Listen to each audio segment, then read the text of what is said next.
How are you, my people? This is Samuel Sane here at Gleneagles Hospital, Mumbai, and I have a special doctor, Dr.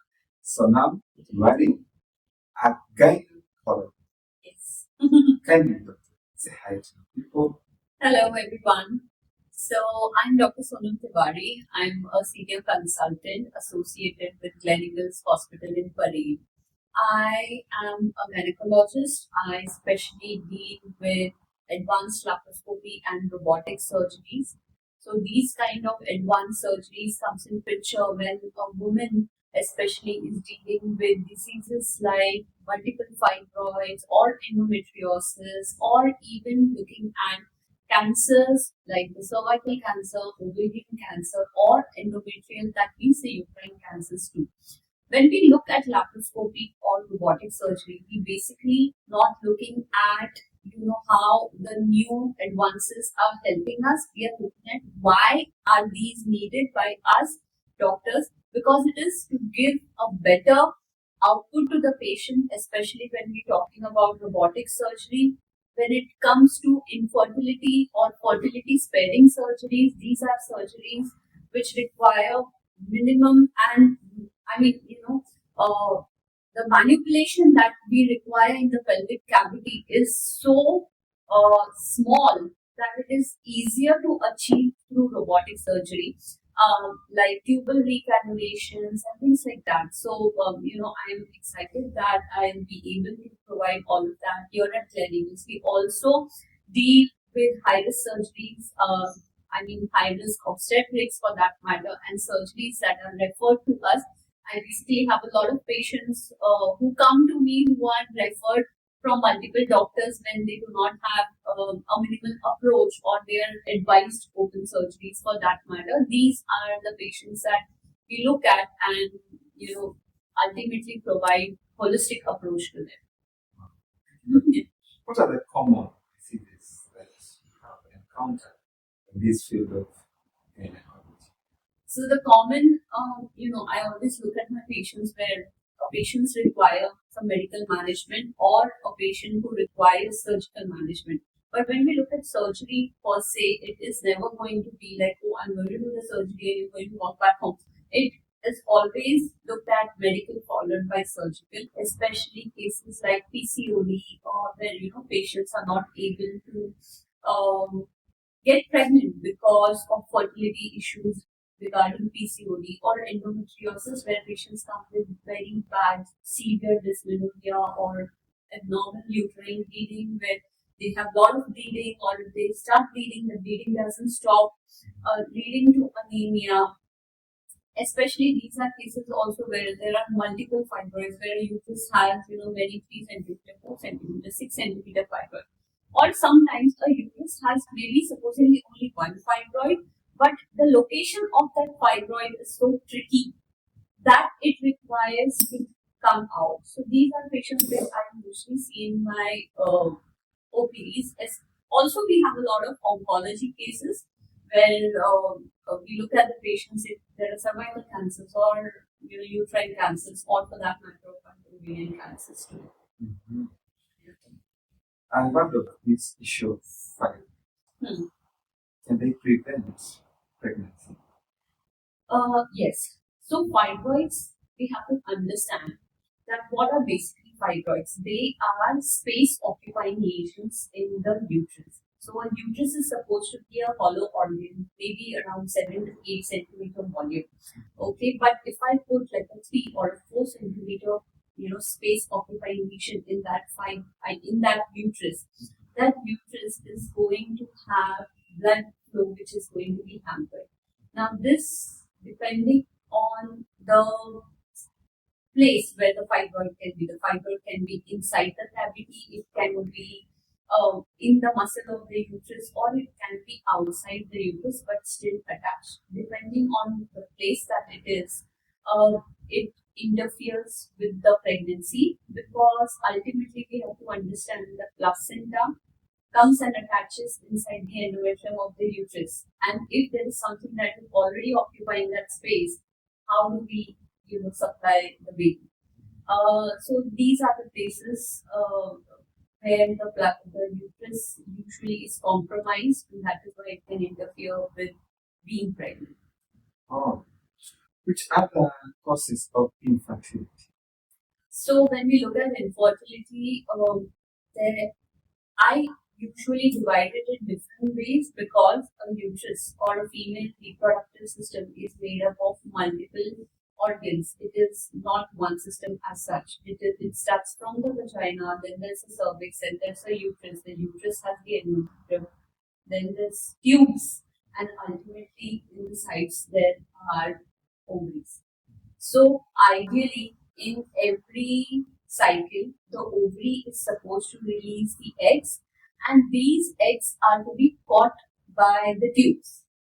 In the same time, the sperm is supposed to travel from the vagina through the cervix, through the uterus in the tube, and form the baby in the tube.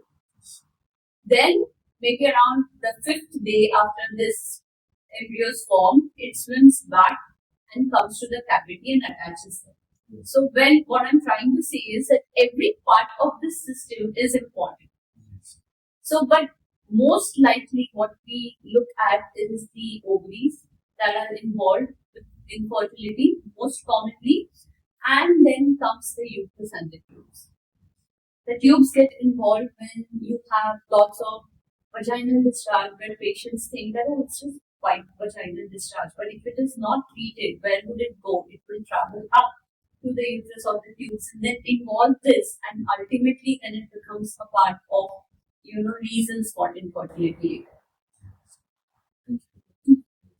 Now, another major question.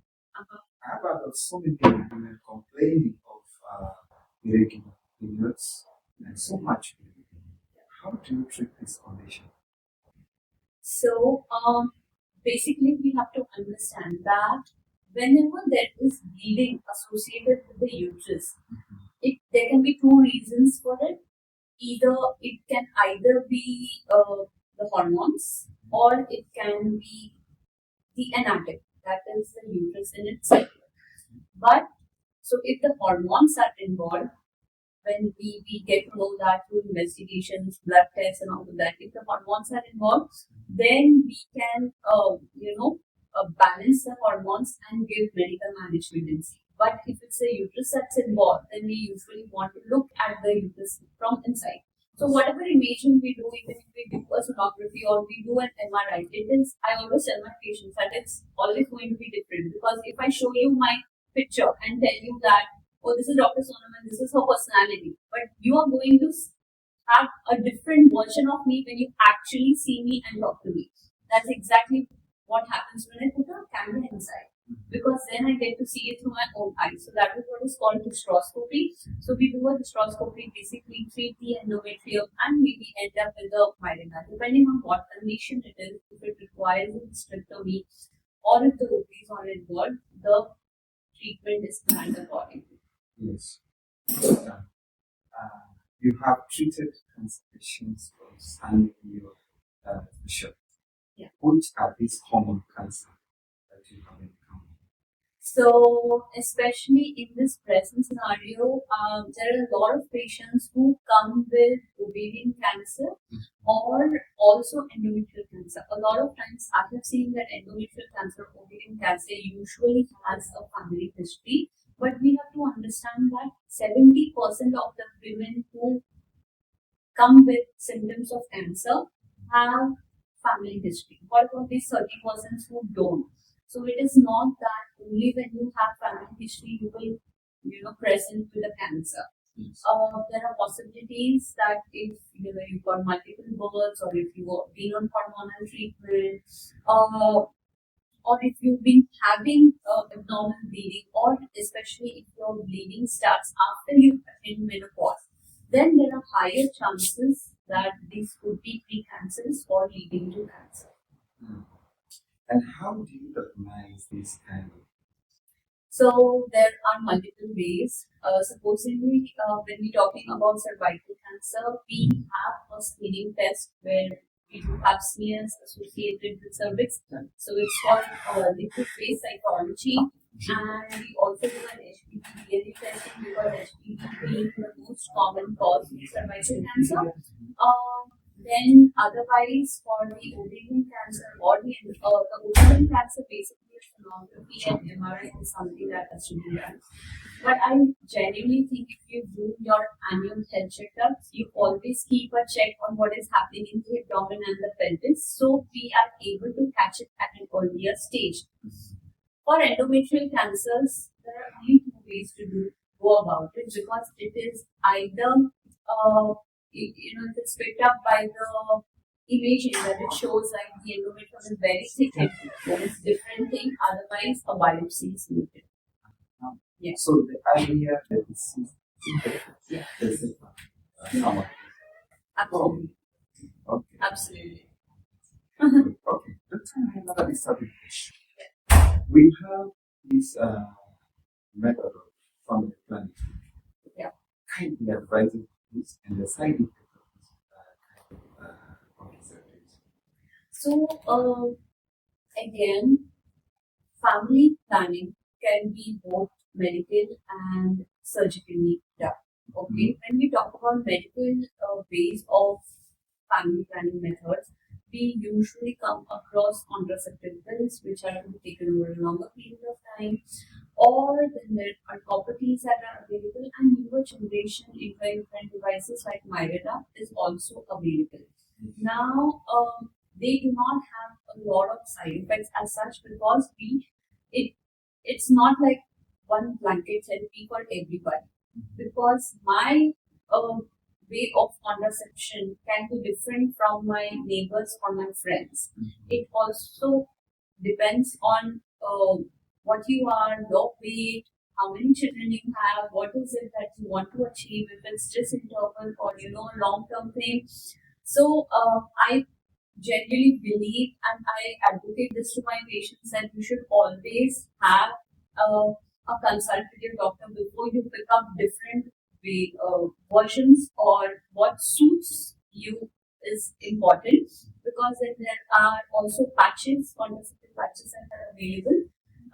If you have hypertension, or if you have history of blood clotting in your family, or if you have been smoking, these kind of women, or if you've been obese, we choose different ways of contraception. So any contraception can be healthy and effective, but it has to be the right contraception. And how do you know this is right? Yeah, that is exactly why the doctor and patient interaction becomes important, because we've been studying this. We know what contraception is the best contraception for which patient. Supposing if a patient comes with a history of breast cancer, of been having ovarian or breast cancer in the family, I will not be prescribing a lot of estrogen in that patient. So then I'll be choosing for a progesterone only contraception. Or if the patient has history of stroke or blood clots, so then I'll be prescribing something which is not systemic, so maybe a local contraception, or something that works in the uterus, or maybe surgically just clip the tubes, which is also. We call it tubal ligation. Yes. Aha. Is it the best way method, or? See, so tubal ligation is definitely superior than all the medical interventions, but it is again not something which is 100% effective, but it is the most effective than all the ways, like 98-99% of the times it is effective. There are very rarely like 0.5 to 1% of women in whom this tubal ligation can fail, but it also depends on how you've got it done, where you've got it done, and which doctor has actually operated on you. Is it reversible? Tubal ligation is reversible, so that is exactly why when we look at tubal ligation, people think like it's a simple surgery, you just take the tubes and flip it out. But that's not so, because when I'm doing a tubal ligation, I am thinking about this patient. If she wants to come back to me in future, I should leave that length of the tube or it to be reconstructed in future.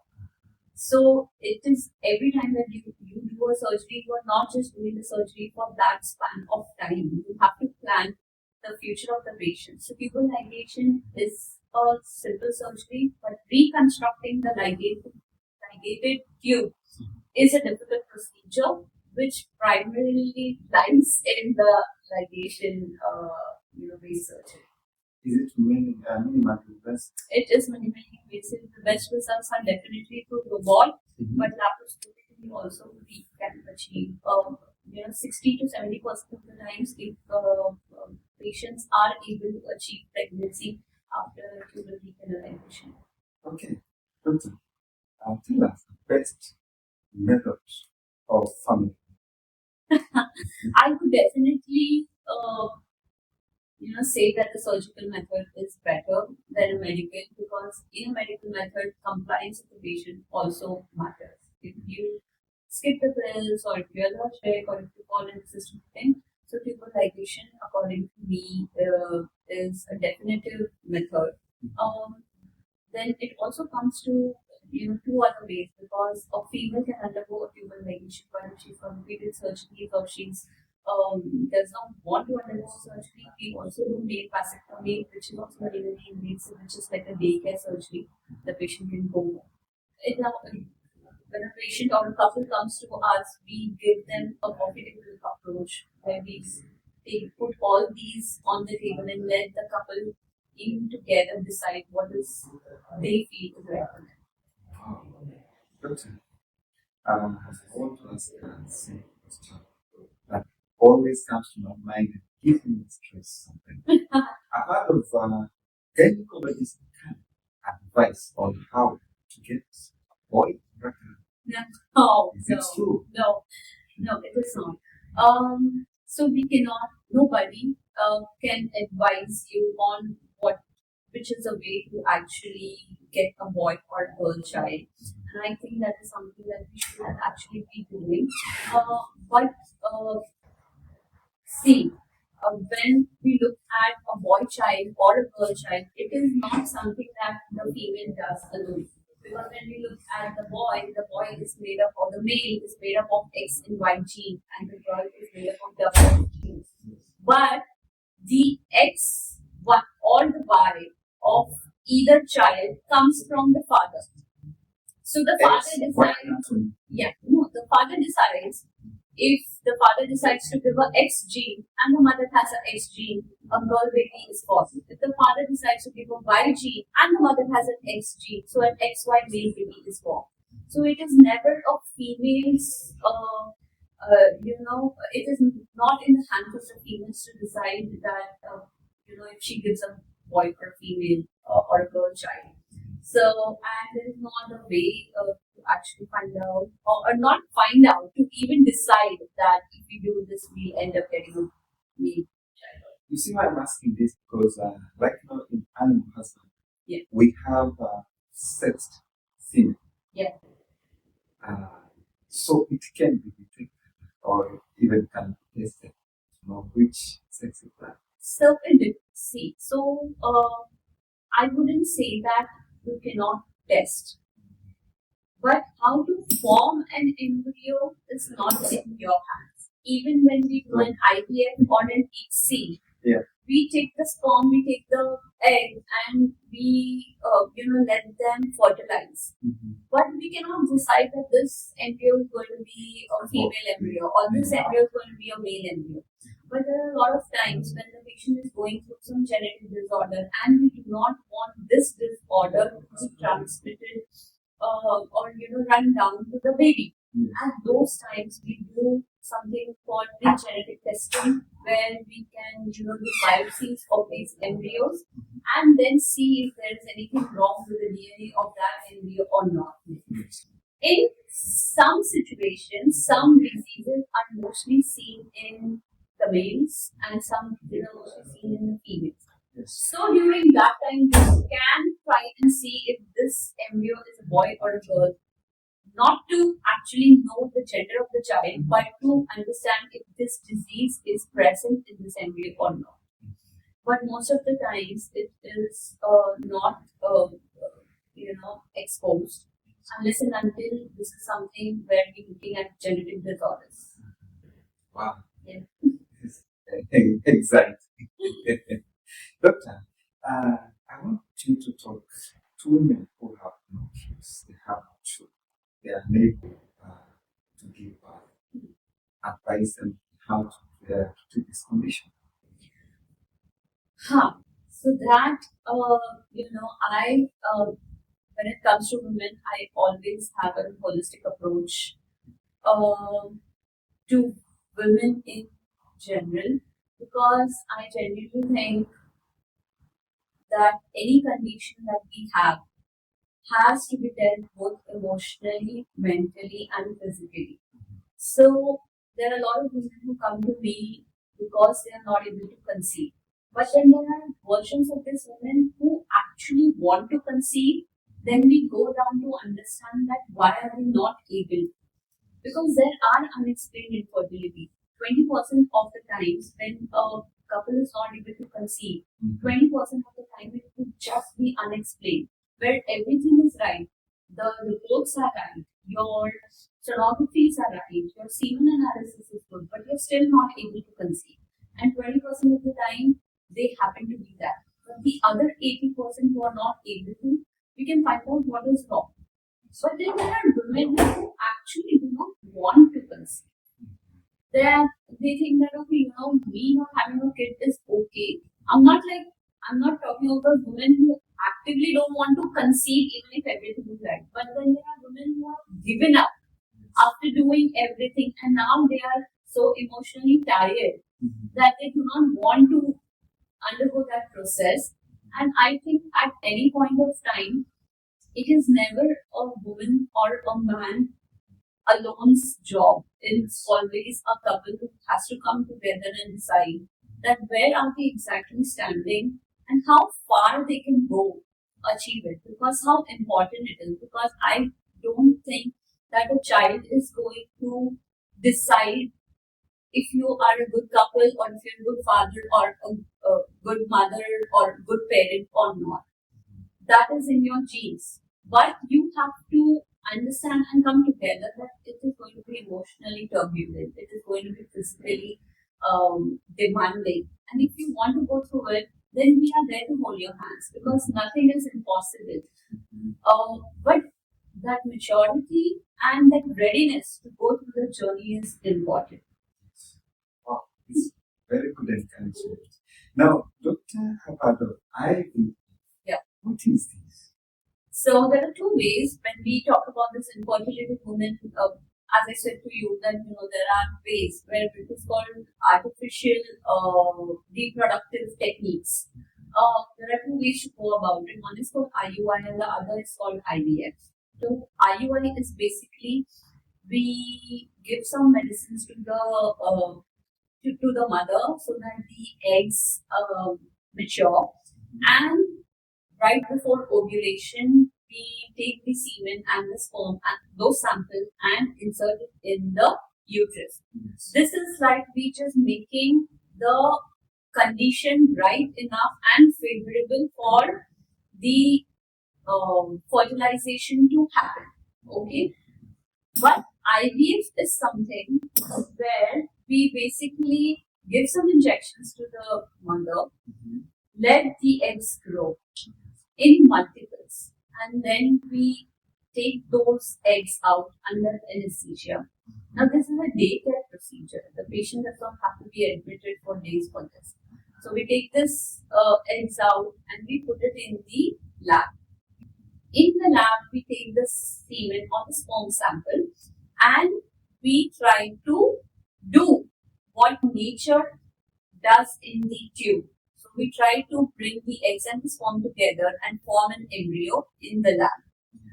So this embryo now then grows in the lab. We let it grow for 3 days, 5 days, and then we see what is the quality of this embryo that is grown. Now, depending on if we are going to do a fresh transfer, then we prepare the uterus for the mother for the pregnancy, or maybe we just freeze these eggs and then in the coming cycle or after, we can prepare the mother's uterus and then transfer these embryos in the uterus and then wait for a wider pregnancy to happen. And how do you freeze these eggs? So these eggs are frozen. Basically, it's called cryopreservation. So we preserve it under,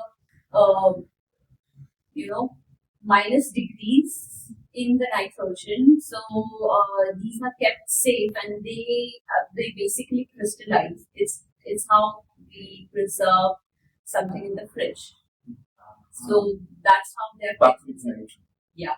Or so, just like a cement thing. Yes, similar way. So this is what called cryopreservation. Now these kind of facilities can, like preservation, can be used even if the husband's traveling, or the wife, or anybody of them is a cancer patient. So when we talk about fertility preservation before starting chemotherapy or undergoing a surgery, we can advise the husband to preserve some semen sample before he undergoes this, which can be utilized later by the wife, or if it's the wife, otherwise then we take the eggs and preserve these, cryopreserve this, which can be utilized later. Wow, that is great. Yeah, medicine. Questions. But I want to go back to, look, which cases have there been that are very complex? Yeah, like, or even in a place that cannot treat it. The most complex cases are always endometriosis. I mean, see, if I leave oncology aside, because cancer surgeries are always complex, they are never going to be simple surgeries, because there are a lot of organs and surrounding tissues that are involved. But when we look at benign surgeries, endometriosis is one type of disease which always has complex surgeries, because endometriosis is basically the endometrium, that's the uterine lining, is growing in different places in the abdominal cavity. And when that happens, it starts forming adhesions or slimy stickings to each other. So it sometimes involves just the uterus or the ovary, or sometimes it involves the peritoneum or the ureter or the bladder. Depending on the extent of endometriosis, if it's grade 1, 2, 3, 4, the surgeries are really very complex. Now, as you say, there are these cases like fungal infections, women and children. What advice you need to take care of them? So, the thing is that, first of all, we as women, we take a lot of things for granted, because we just think, oh, this is just supposed to be like this, and vaginal infections will just come and then go back. But a lot of times, our body, our menstrual cycle, our vaginal flora is a symbol of how are we treating our body. Supposingly, if your sugar levels are really high, you are diabetic, you have uncontrolled sugars, you are going to end up having vaginal infections. Or if you keep washing this area every now and then, and don't keep it dry, don't dab it, then there's a lot of moisture retention. Moisture retention is always going to allow microorganisms, bacteria, and fungal to grow, which eventually will either show as vaginal discharges or it will show as itching. So, having good diet, because having a good balanced diet with maybe curd or yogurt or things where, these are good bacteria that you put in your body, these are good bacteria that will not let the bad bacteria grow. So these are some things that you should, and then menstrual hygiene is something that you should follow, because even if you're not bleeding, but you've got one sanitary pad kept in for 12 hours, just because you're not bleeding and the pad is not soaked, that's going to expose yourself to a lot of microorganisms and cause infection.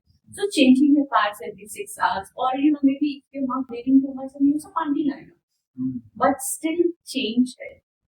Or using a tampon, because if you use a tampon, you're not even sure if the tampon is soaked, not soaked. So changing the tampon every 4 to 6 hours is important. Or if you're using a menstrual cup, then sterilizing that cup before inserting, that is also very important. So these are some things that you should really take into picture for a day-to-day, daily hygiene. Or using, cotton packings, or washing from front to back, not going back to front. These are simple things that you can do in your daily life to avoid that scenario. And which substances should women avoid, especially when they There's a lot of fad or trend about intimate washes. Every gynecologist is going to tell you that you really do not need intimate washes because the vagina is a self-cleaning organ. Okay, you do not have to put anything inside for it to be clean. But when we use a lot of intimate washes, these washes have a lot of chemicals. The pH imbalance could happen, which can make that area more prone to infection. In some scenarios, under medical advices, yes, washes are advised, but these are not chemical washes. So, understanding that is important. And also, I think that experimenting with your menstrual products is okay, but again, what suits one may not suit the other. So, tampons or sanitary pads, or basically using cotton pads, are better than the synthetic ones. Or I do promote menstrual pads, but then the right size and the right hygiene is important. That's good. But as we conclude, Gleneagles Hospital. Oh, so Gleneagles is like a worship place for me. I tell you that because not only because I'm working here, I work here because I can give the best to my patients. When it comes to quality care, there is nothing that we lack behind it. We have the recent advances. The OTs are flooded with all the recent instruments.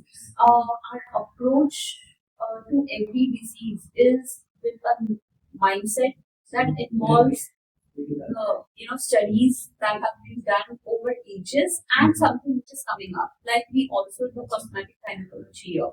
When we talk about cosmetic gynecology, it's not about making your organs look better. It is about better functioning of those. So even in gynecology, we use growth factors and PRPs for postmenopausal women and dry vaginas and increased sexual libido. These are things that are not done in all the hospitals, but we have an open mind. That is why when we look at our patient when a woman walks in, we're not only looking at the symptom that she comes in with, but we want to send her back to something that she's holistically looked at. Wow. Thank you so much for watching us. Thank you for Dr. Sonam. It's my pleasure. Right. Thank you for having me here. We appreciate everything. We appreciate your time and we wish to advise you. Please don't sit there. Come for your solution here at Gleneagles Hospital, where we have best doctors, world-class hospital, and the best doctors. And I believe your solution is with us. Thank you so much. Thank you.